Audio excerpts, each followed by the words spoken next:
संभल में जो कुछ हुआ वो संयोग नहीं था, वो एक प्रयोग था और सुनियोजित प्रयोग था। बाकायदा तैयारी करके वो प्रयोग 2027 के चुनाव को हिंदू मुसलमान में तब्दील करके चुनाव लड़ना चाहते हैं, क्योंकि इन्होंने बीते 7-8 सालों में कोई विकास तो किया नहीं है। ये शिक्षा की बात कर नहीं सकते, ये रोजगार की बात कर नहीं सकते, ये स्वास्थ्य की बात कर नहीं सकते, तो ये बात किसकी करेंगे?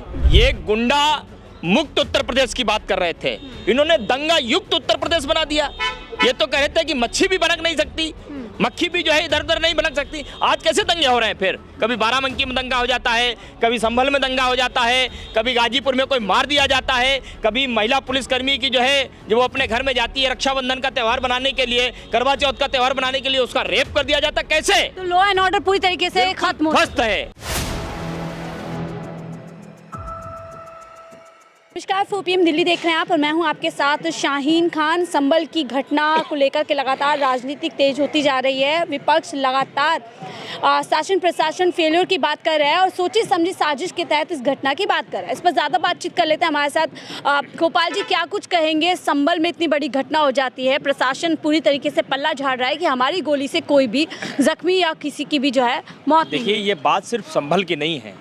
मैं बीते कई दिनों से या फिर कहूँ कई महीनों से एक बात कहते आ रहा हूँ कि इस देश में फिर से हिंसा का माहौल पैदा करके, नफरत फैला करके, आग लगा करके, लोगों की जान लेकर के एक नई पटकथा लिखी जा रही है।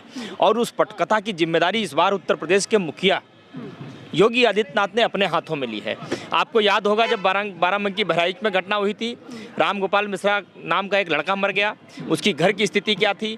उसके बाद में आपने संभल में जो घटना की, संभल में जो कुछ हुआ वो संयोग नहीं था, वो एक प्रयोग था और सुनियोजित प्रयोग था। बाकायदा तैयारी करके शानदार तरीके से कैसे माहौल ख़राब करना है, कैसे पूरे उत्तर प्रदेश के माहौल को बांट देना है, कैसे हिंदू मुसलमान कर देना है, ये 2 तरीके की बातें थीं।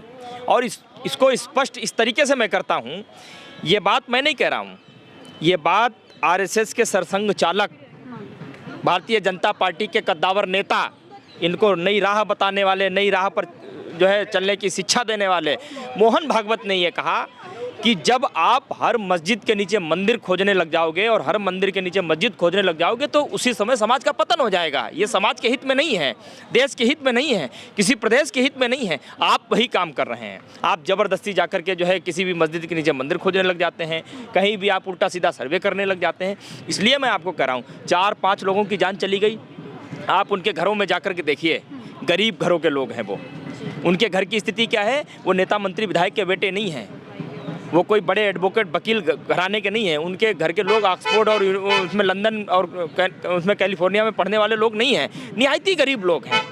और उन गरीबों की जान लेकर के सिर्फ आप चुनाव जीतना चाहते हो, अपनी संतुष्टि को जो है वो उसमें तब्दील करना चाहते हो। क्यों? आप मुझे बताइए, इससे पहले जब घटना हुई थी बाराबंकी में, जिस लड़के की जान गई, क्या क्या नैरेटिव फैलाया गया कि उसकी आंखें निकाल ली गई, उसके इतनी गोलियां मारी गई, उसकी जो है पसलियां निकाल ली गई।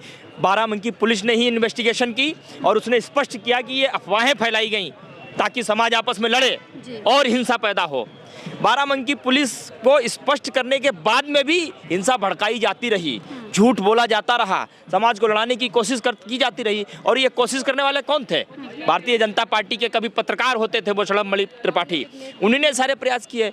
और जब उनके ऊपर लोगों ने सवाल खड़े करने शुरू किए तब आपने उसको घुमाने की कोशिश की। अब आप संभल लेकर आपको यहाँ पर भी लगता है यहाँ पर भी हिंसा को भड़काया गया? जिस तरीके से टीम जाती है सर्वे की, वकील साहब होते हैं, कुछ जनता भी होती है जो लगातार नारेबाजी वहाँ कर रही है। देखिए, निश्चित तौर पर संभल में जो कुछ हुआ वो सुनियोजित तरीके से हुआ, वो इनका एक प्रयोग था और वो प्रयोग 2027 के चुनाव को हिंदू मुसलमान में तब्दील करके चुनाव लड़ना चाहते हैं, क्योंकि इन्होंने बीते 7-8 सालों में कोई विकास तो किया नहीं है। ये शिक्षा की बात कर नहीं सकते, ये रोजगार की बात कर नहीं सकते, ये स्वास्थ्य की बात कर नहीं सकते, तो ये बात किसकी करेंगे?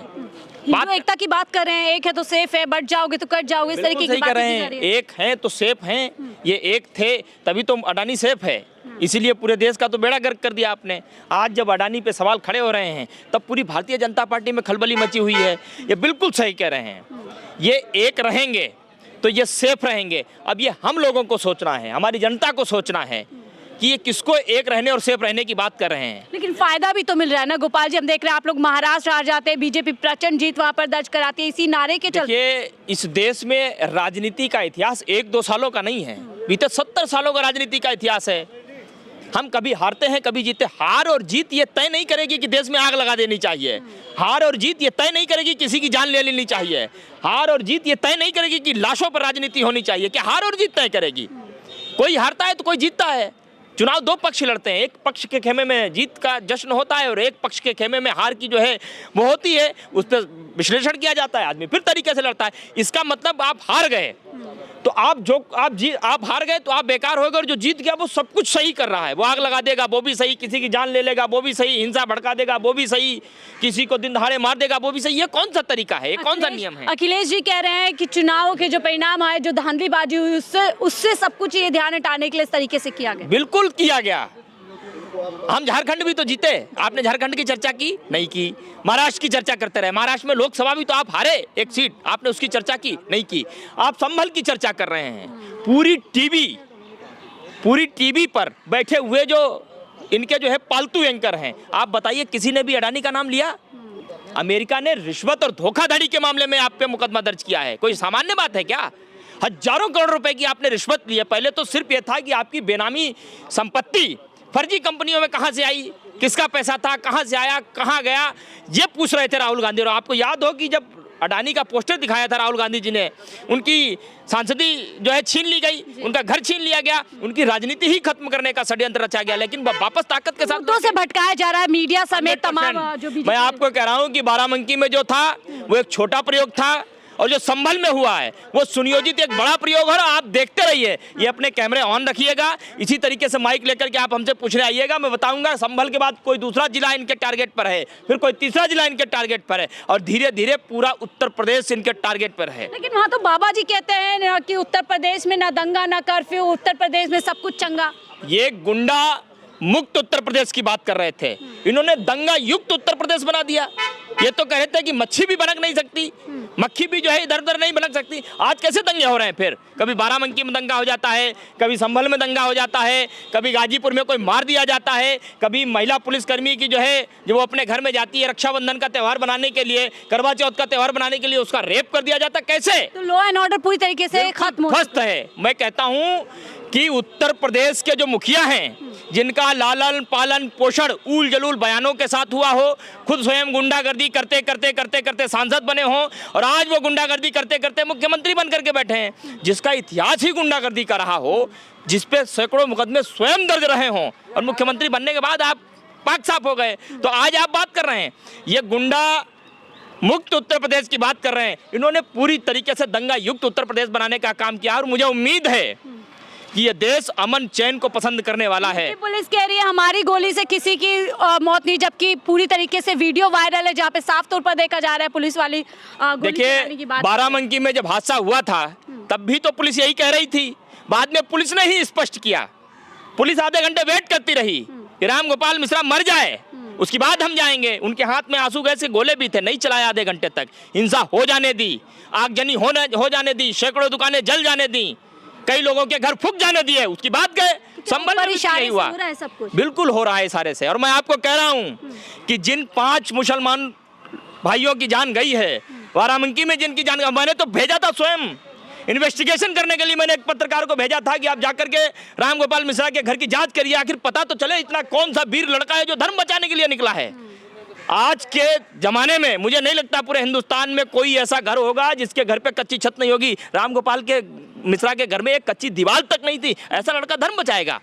सलम मणि त्रिपाठी के जैसे लोग, इनके बच्चे पढ़ेंगे कैलिफोर्निया में, वो जाएंगे लंदन, वो पढ़ेंगे ऑक्सफोर्ड में, और हमारे और तुम्हारे घर के नौनिहाल बच्चे, निहायती गरीब घरों के बच्चे धर्म बचाने के लिए निकलेंगे। ये सुनियोजित प्रयोग है, चाहे वो संभल हो चाहे बहराइच, और आने वाले समय में कई जिले इनके टारगेट पर हैं। और योगी आदित्यनाथ समझ करके ये बैठे हैं कि उत्तर प्रदेश एक मठ है और मैं उसका मठाधीश हूँ, मैं हाथ दिखाऊंगा और आशीर्वाद मिल जाएगा सबका। ऐसा नहीं है। निष्पक्ष जांच हो पाएगी इस मामले में? जांच निष्पक्ष हो और चाहे नहीं हो, जांच हो पाने की तो हम उम्मीद भी नहीं करते, क्योंकि जांच आज तक किसी चीज़ की नहीं हो पाई उत्तर प्रदेश में। सैकड़ों एसआईटी गठित की गई, सैकड़ों कमेटियां बनाई गई, किसी की जांच नहीं हुई आज तक। उत्तर प्रदेश की जनता को स्वयं निर्णय लेना होगा।